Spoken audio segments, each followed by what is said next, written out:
More and more Americans are heading abroad to challenge themselves in top European leagues. And today, we have two of them here at the channel to talk about it themselves. And that's Tessmann and Johan Gomez. Hi, if you're new here, I'm Filippo, and welcome to Tactical Manager TV, and welcome to another exclusive interview. And today we have Tessmann and Johan Gomez to talk about their move from the United States to abroad to challenge themselves in top European leagues. Not just that, the difference between US and European soccer culture, the challenges they faced moving abroad, their podcast, ChumChat Podcast, and much more. They will be diving into the FC Dallas Academy days and many other great players they played alongside with. Now, before we start the interview, please make sure to check out ChumChat Podcast. That is the podcast ran by Johan Gomez and Tessmann. Their handles are on the description. Go follow them on Instagram, Twitter, YouTube, etc. Go give them some support. You won't regret it. Okay. You're giving them support. Now give me some support by smashing that like button. Besides that, I really have nothing else to add. Let's bring the two stars of the day here in the channel, the main event, Tessmann and Johan Gomez.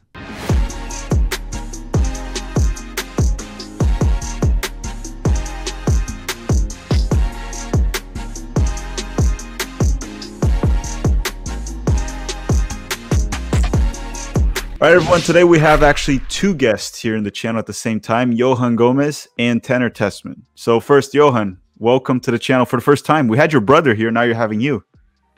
Yeah, of course. It's good to be on with my brother, Tanner. My other brother, Tanner. You're gonna have to help us pronounce your club name, okay? We're not good with German names here in the channel. We're not good with German names here in Florida, actually, in general. So please pronounce that name before we start. Oh, trust me, I'm a master at it now. What the people have asked me, it's Zwickau. That's the name of the city. The W is like a V, so Zwickau. And then we have Tessmann, that he's definitely in a place that I'm much more used to speaking the language, even though I'm not Italian, but Portuguese a lot similar. And he's in Venezia, in Italy. Tanner, how are you doing there? Doing well. Thanks for having me on. It's been good this year. Obviously, we're in a tough situation now, but I think we have the squad to get out of it. So, but no, life in Italy is good. So, yeah, I've been following Venezia quite a bit, and you guys are gonna have a crazy last game against Cagliari right there. It's gonna be a fun one. Yeah. Oh, yeah. Fun is a good word to describe it. I mean, it could come down to the wire. So we'll see how it goes. But I mean, I think we do well in those situations. So I think we have the players for it for sure. So I'm looking forward to it. Awesome. We'll talk about that throughout the episode today, boys. There's a lot to talk about. We're going to talk about both of your move abroads, right? Different moves. Tanner going through FC. Both played for the Dallas Academy, but Johan went earlier. Tanner played in MLS before going. We'll go through the Dallas Academy days. We'll talk about your podcast, ChumChat Podcast, which everyone should be subscribed to by now. And then real quick, I want to talk to you guys about the difference in soccer culture that you've noticed so far in the United States, and you all lived in Europe as well. But starting with you, Tanner, I want to go through the move abroad because yours is more recent. Johan has been around a little bit longer there in Europe. You moved from MLS to Italy. What was the first shock in terms of something, I wouldn't say negative, but difficulties you faced with the move? Yeah, I mean, it's just the culture is so different in America and in Europe in general. But Italian is a very, it's a very traditional country. The people here, they have their ways and that's what they do. But, one of the first shocks that I experienced was one of the first weeks I was here, my family was able to fly over with me, my mom and dad. So we went to this restaurant with my agents and just sitting in that restaurant in Venice. I'd never been to Venice. It was crazy, like seeing everything. I mean, Venice is unbelievable. It's on water. You don't understand that it's on water until it's on water. So you get there and you go to the restaurant and it's just this, my agent is a foodie and he found this place and I mean, it was an unbelievable place. But when we're trying to order, the menu, you can't even read. And the language was really the biggest shock, being in Dallas, growing up, learning, trying to learn Spanish, being around Hispanic people. I kind of understood some things in Spanish. I hope John can attest to that, but I never could speak fluent, but I would try. And going to Mexico, it was good to try to, be engaged in a different language, but coming to Italy, totally different. I mean, it's not crazy different, but it's just different, seeing people speak a different language you never heard and being around that culture. But, I've definitely embrace it. You know, I love the Italian people, and they're very nice, and they have a good time. So it's been amazing so far. How's the espresso there? I'm not a big espresso fan. I never have been. I never had coffee, but man, they might have 10 espressos a day. It's crazy. I mean, Weston doesn't. We know that for a fact. Yeah, I saw that clip. Yeah. But I like that you mentioned the language barrier, because then I'm going to jump on to Johan to talk about it a little bit too. Because, Johan, you are fluent in Spanish and English, obviously, and you moved to Portugal first. So we were even talking a little bit about that before. Was Portuguese a language barrier for you when moving? Surprisingly, actually, it was originally. I thought it wouldn't be. So the first year was difficult for me. I know you can attest to it, but for example, yesterday in Spanish is ayer, but in Portuguese is ontem. So it's completely different.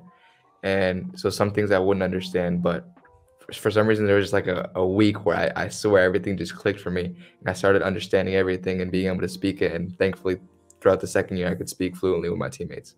What about German now? German is a lot harder. We've talked about it a couple of times on the podcast. Tanner knows about it. I mean, he doesn't obviously hasn't lived here, but he knows that I've talked to him about it, how hard it is. I'm in classes now, but it's difficult. But Chris Richards told us that it's doable. So hopefully a couple more years here, and I got it. And Tanner, how's your Italian right now? It's coming along. It's difficult now that at the beginning of the year, we had a lot more Italians. We had a lot more Italian-speaking players, and I was trying to, I was in the deep end. But now, we've got a lot more international players. Everybody speaks English, so there's no need for me to speak Italian. I'm gonna be honest. Like the whole team, the staff, everybody speaks English. So in the team, like the reason I'm here, there's no need for me to speak Italian. But even when I go out, Venice is a very touristy city, so when I go to Venice, there's no need for me to speak Italian.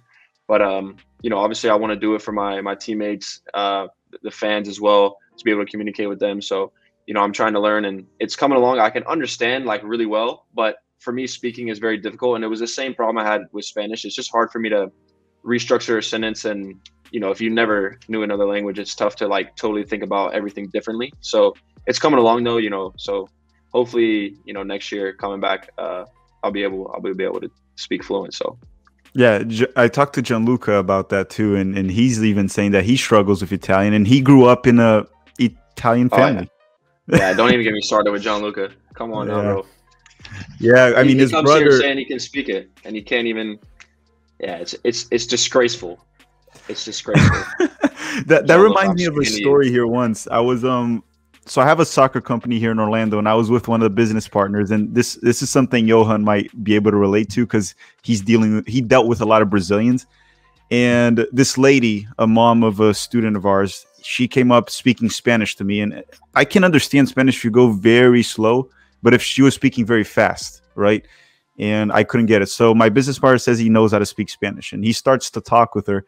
And by the end of the conversation, I literally told him I understood everything he said, and I didn't understand a word she said, because he was just speaking Portuguese with her. No way. Yes. That's funny. And they somehow understood each other. But yeah, and I know Johan dealt with that with a lot of Brazilians in Porto. We try to get along. But going out of this whole culture and language thing, you two went to Europe from the United States through an MLS academy, but you both took different routes. And I wanted to try to understand the reason for that, if there is a reason, right? Because when I brought Jonathan Gomez here to the channel, he didn't go the MLS route because he wanted to go to, this is what he told me. He said he wanted to go to Europe as soon as possible, and he thought USL turning 17 to 18 would be quicker. So I'll start with Johan, then I'll go to you, Tanner, to talk about your move from Dallas there after an MLS season. Johan, did you go to Europe for the same reasons as did you skip MLS? Because you probably could have gone through the academy. Did you skip it to go straight to Europe? Was that your personal goal, or was it a different reason? It was a little bit of that. I think, I've said it a couple of times. For me, originally it was just, wanting to go to college, wanting to get a scholarship. And then, my agent, he wasn't my agent at the time, but someone that was advising me. And he was, saying that maybe there was some interest in Europe. And I was like, I wanted to try, or else I'd live with that regret of never knowing. So I went, trialed in Germany, trialed in Portugal, and thankfully I landed the contract there. And all of a sudden, I was a Porto player. So I mean, for me, it was never like Europe for sure, but I knew that I wanted to try, and thankfully it landed me here. So it was a little bit different from your brother, right? Your brother, on the interview I had with him, it seemed very like that was his plan. He had that plan. Yeah, I mean, I'm not gonna take credit for that, but I know Jogo always wants to follow the big He brother gave you steps, credit. so. He gave you credit. Okay. So yeah, I mean, I think he saw that, Europe is just a different level, and I think he kind of wanted to follow in these footsteps for sure. What about you, Tanner? You did play for FC Dallas. You both came from the academy, but you also played in MLS a season. You also almost played football, but that's a different topic. And so, as much as you can go into this topic, why did you choose to make the move abroad? You're still young. You could have maybe stayed a couple more seasons in MLS. Was it entirely career decision? You thought it would be the best step for you to improve? Was it something you already aspired ever since you became a professional soccer player? How can you expand on that? Yeah, for sure. I mean, growing up, the goal was obviously you see these things and you want to play at the top level, but growing up in Alabama where there's no academies, it's tough to like picture it and see it come to fruition. But going to Dallas, it came a possibility that I could sign pro. But even being in the academy the last year, like my focus was going to D1 and getting a scholarship. So, that last kind of semester in high school was when I got offered the contract and I couldn't refuse it. It's the reason I moved to Dallas. So I signed, and then, playing with the first team, you focus on where you're at. So I never focused on, I want to go to Europe, but obviously it's a goal of mine. Once it, came to fruition that I could be a pro player, now what's the next step? And that's it for any player, I believe, is going to Europe, playing in the top 5 leagues in the biggest stage. And that's the goal for me. So when the goal, when the opportunity arose and, it was hard to turn down. So being here was, part of the journey. And what I'm just focusing on now here, it's been a blessing getting here. But yeah, for sure, it's been a goal of mine. And the opportunity, being in MLS, obviously it's a great league and it's growing tremendously. But for young players, it's a good stepping stone for the next step. And you want to push yourself as a player to see how far you can make it and continue to grow as a player. And I thought, yeah, coming to Europe was the next step to help me become a better player and be the best version of myself. So I think one thing that often sometimes people don't give players like what you two did give credit for is you're both getting out of your comfort zone, right? You're going to a different country. That's never easy. I mean, I moved from Brazil to the United States, and I'm not going to say I struggled. I'm not going to go into that. I didn't struggle, but it is a shock of culture, language, learning everything. And even it's just so much different, everything about it. And both of you going to tough teams like Porto, and you're going to the Serie A. And Gianluca mentioned when I had him here too, one of the main things he noticed between MLS and the Serie A was how you get punished for a mistake much more often in the Serie A than in MLS. And it's not a bash in MLS. MLS has grown much more than we could have even expected the past 4 to 5 years. But yeah, in the Serie A, you have these world-class forwards. That one mistake, that one moment you sleep is a goal, and that's what people are going to remember, that mess up that you had. But to both of you, you both played together in the FC Dallas Academy? Yeah, we did. And how was that? How did you two get along there? You always were good friends there? Yeah, I think we always were pretty Should I good tell friends. him? Well, Tanner thinks Tanner thinks we weren't, but I guess Tanner. No. Let me explain. So Right. It was my first day in FC Dallas colors, the red, white, and blue with the bull on the shirt, the Adidas. First time repping Adidas, first time ever. I'm pulling up. I come to training, and at the time, me and John were in the U15 pre-academy, I guess you would call it, back in the day. So we weren't on the full academy, but it was like that middle age, and we had like a squad. Like we had, if you look at that team, half of them are at least pro, doing big things. So we had a squad. Anyways, Wait. Just to note, that was the team that made the headlines for beating the U.S. Women's National Team. Oh, This you side. guys Yeah. played there? I didn't Yeah. play. Tanner played. You played, Tanner? I didn't know that. Yeah. Well, just Crazy. so I don't want to interrupt your story, but who else was in that team? Was Chris Richards in your generation there? He's a year No. older. It was like me, Thomas Roberts, Brian Reynolds. I mean, we got loads. I mean, I'm trying to think. Jesus? A bunch of them were in Jesus? college. Jesus was a year older, and he always played up. But Okay. for like the 01 age group, I mean, we had, Pepe was in our squad a little bit. Dante Sealy, Benny Redzik on the first team. I'm trying to think who else. That's a lot of players already. Yeah.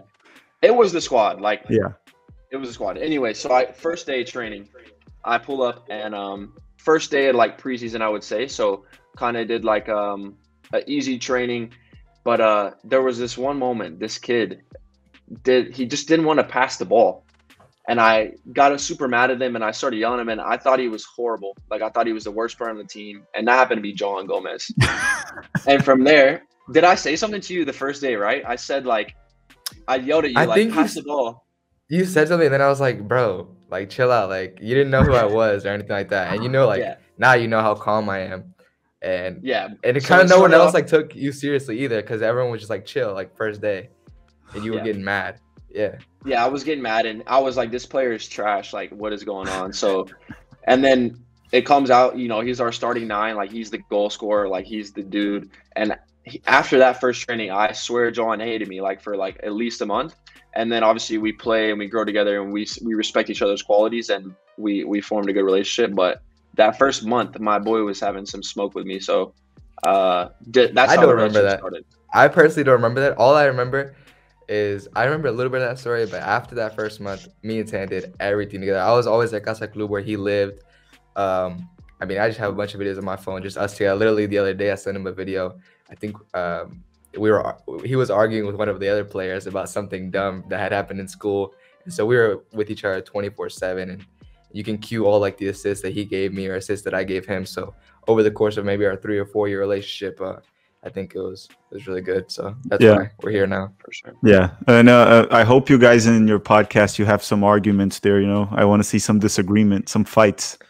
We actually were talking about this recently. We don't have that many disagreements. You will eventually. Don't worry. It'll eventually. You guys will. Honestly, it'll be good for the pod if we have more disagreements, like on certain topics, just to like get the the viewers engaged. But yeah, we think alike a lot, and the only disagreement we have is really one thing. But John knows I won't say it, so.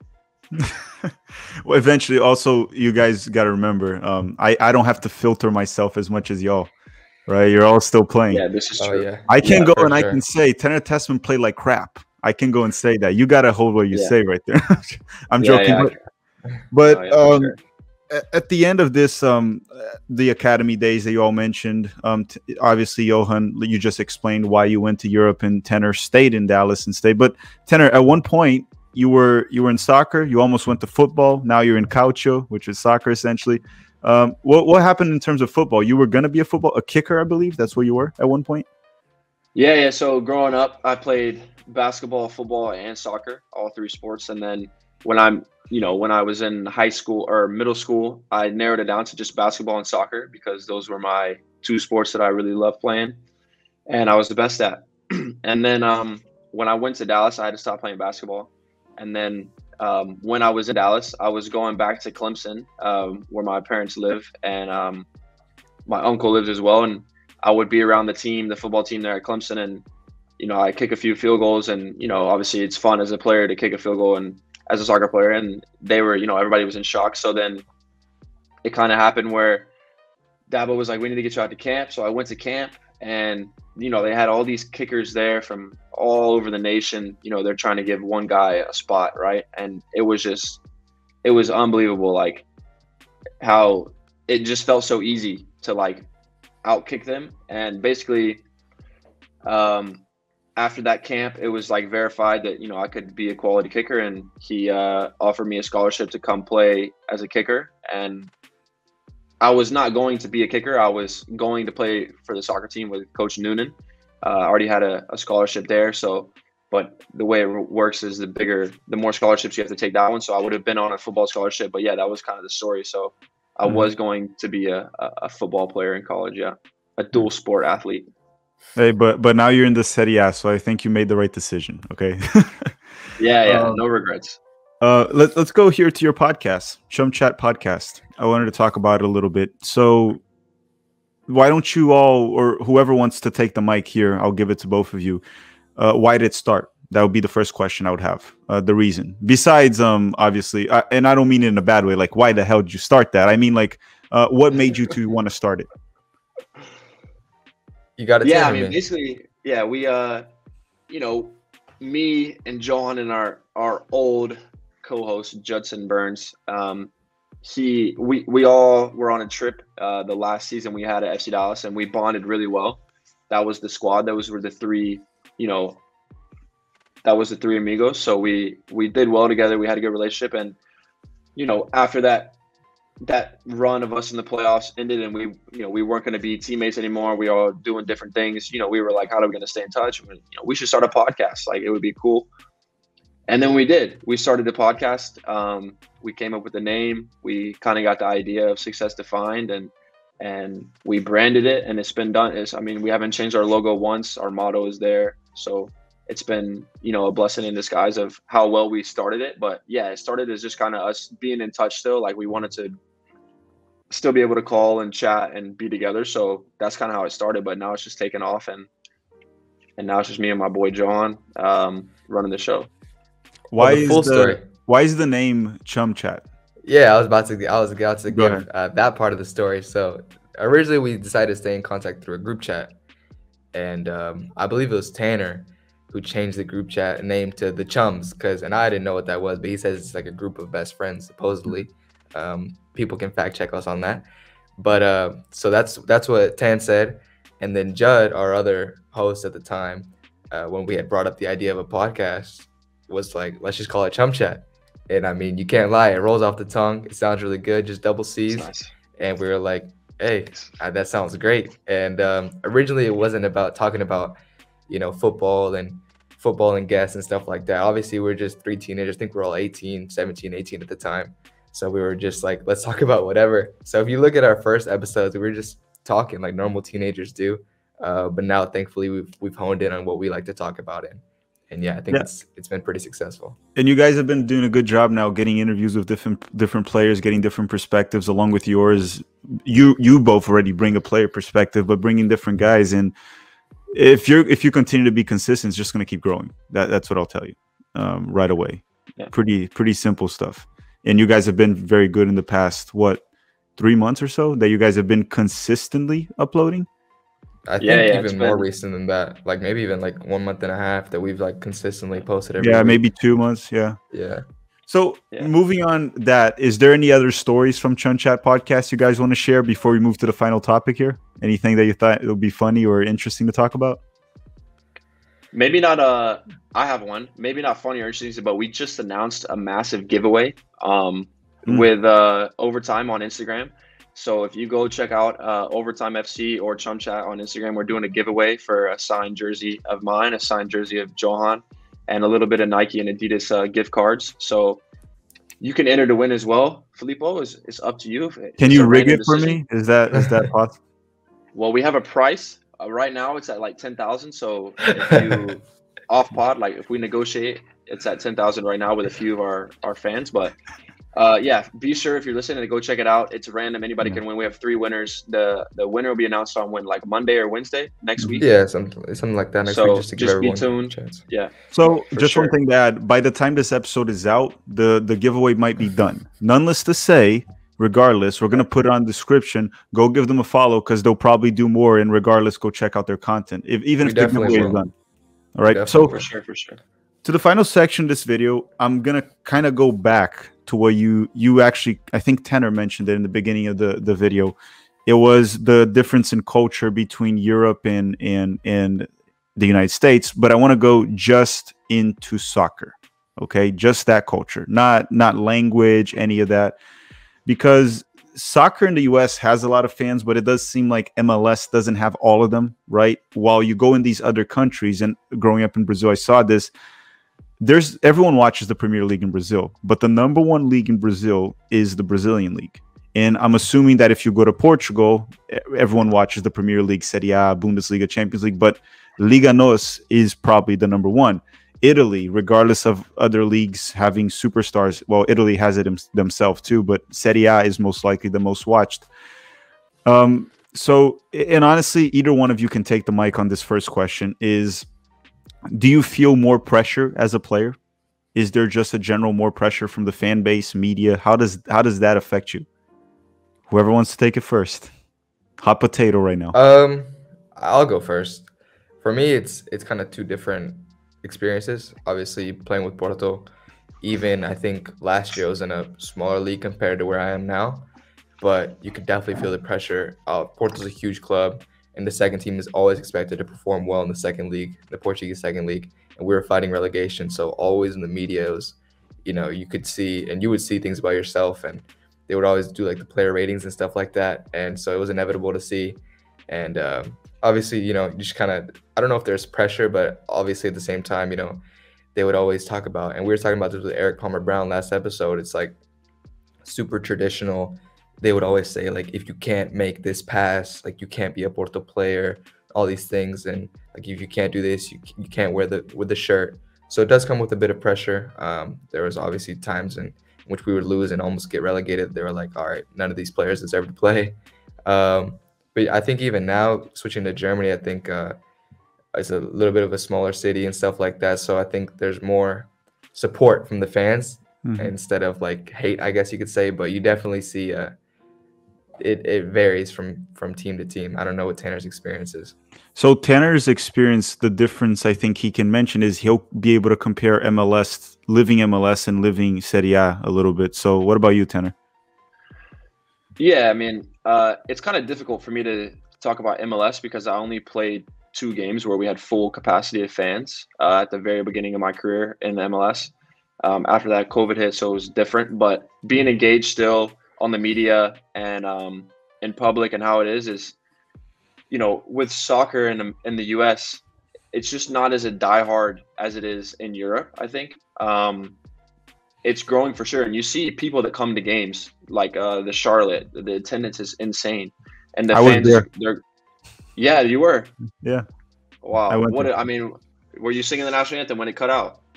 Oh yeah, I was. I did a whole vlog on it too. I did a whole vlog on it, recorded everything. It was I even said it in the video, and sorry to interrupt because you were in the middle of you're making progress in your idea.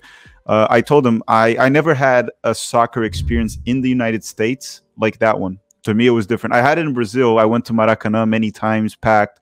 I went to Engenhão, many Mineirão, big stadiums in Brazil with 60, 70,000 people. It's crazy. But I never had that experience in the US. So for me, it was a blessing to be there. Yeah, for sure. And I think that's why in the FC Dallas Academy, I think why we prospered so well at the earlier stages of Academy is because every year they were taking us to Mexico to see these games and see the culture and see how hard, these people work these people work a month to earn enough money to go to one game.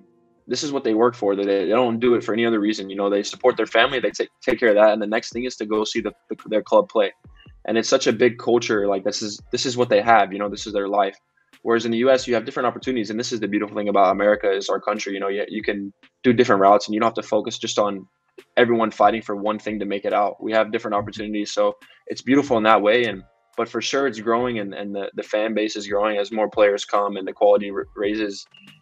But you just can't compare it to Europe. I mean, the tradition has been longer and the heart has been there longer. And you have, we don't, in America, we have this word bandwagon where you have a lot of people that, they like one player and they follow this player. But in Europe, it's not like that. If this player leaves, then this player is done. I don't like this player anymore. So it's definitely a different culture. And even being in a relegation battle, I'm sure Johan could talk about it at Porto B. The fans, they fight. They're mad at you. They message you. They just want to see the club do well. So they're they don't hate you or anything like this, but it frustrates them to see their team do bad, and it means a lot to them. It's like their kid doing bad or something. So they have more passion in it.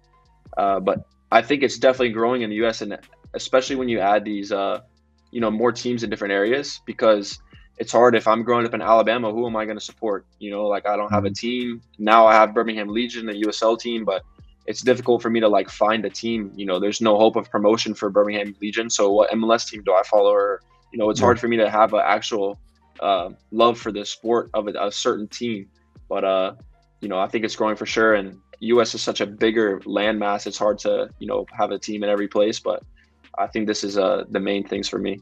One thing I noticed living in Brazil, and then you can both just cut me off and say if it matches any of your experience there, is it does seem like the clubs in Brazil are much more connected to the community, right? The surroundings and everyone. So the relegation battle that you mentioned, right? It affects the community because people lose jobs because of that. There's less money in that location because the revenue goes down. And to a certain extent, part of the fan base, even it's almost like the club is their religion. There's something more about it, right? People crying in the stadium when they win or they lose. But one thing I wanted to ask you guys, and I'm not trying to put you both on the spot on this, I just want to get your opinion in terms of this. There's been this discussion because, and Greg Berhalter talked about it, and he said he finds this, I don't want to say normal. He said it's part of growth of soccer in the US. And as soccer has been growing, the fan base in the United States has been more vocal, some for the best, some for the worst, right? Including myself too, more vocal in terms of criticism towards the national team, sometimes too negative, sometimes too positive. But Greg even spoke about that in the US Soccer Podcast, saying that that's what happens when the fan base grows. You see the Lakers, bad season they had, all the pressure, all the negativity, Barcelona, that's what happens. So this pressure that you all experience, I just wanted to ask if in a certain way it feels toxic, or it feels like it's accountability and it's something I need to get better. Which way does it affect you personally? In terms of like relegation, like a team fighting and a bad season, I think, it's hard to take accountability like just yourself. It's a team and it's a staff and it's bigger than just, one person. But for sure, you always think, can I do better? What can I do to change? How could I done this better? And you're analyzing yourself every day. I mean, I'm my biggest critic. So anything I could have done better, if I played, if I didn't play, how could I affect my teammates, the staff, or influence the game?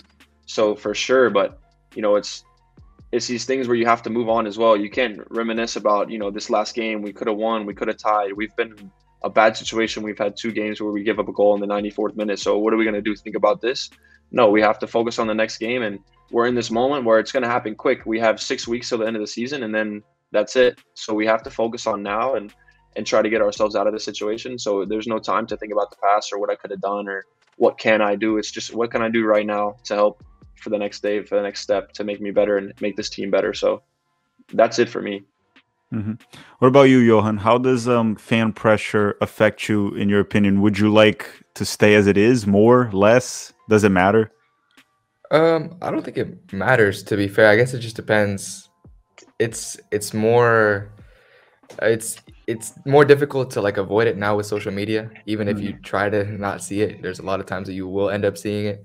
And to your point about the US, maybe fan base being toxic, negative, or whatever it may be, I think you hit it on the head.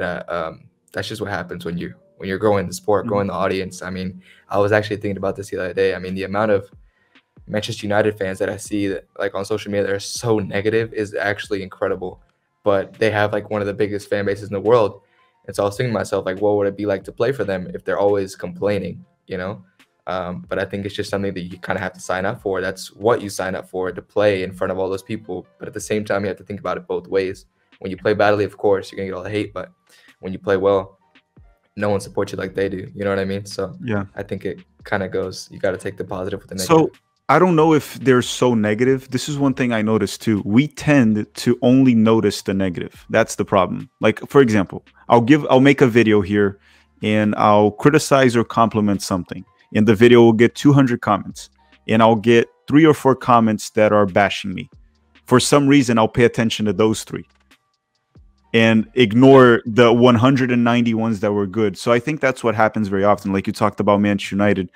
Also, when they lose, the fans that are more positive, they might stay quiet. And the negative ones will be louder and angry. And I think we just tend to usually notice more the negative things in life rather than the positive sometimes. And I think criticism is that. I think Berhalter even mentions that in the interview that he had. He talks about how, there's a lot of negatives, but there's also a lot of positives. He mentioned something like that. But boys, I don't want to take much of your time. This was great. It was a great talk. It was lots of fun. And I want to thank you all both, Johan and Tanner Tessmann, for coming along here on the channel. Yeah, for sure. Thank you for having us on. Yeah, for sure. One at a time there. But But anyhow, anyone watching this, don't forget to check on description ChumChat Podcast on Instagram. You guys are on Twitter as well. We'll put all the handles. Just make sure to check and follow them everywhere and all the socials and YouTube. Thank you very much for watching, everyone. Have a great day.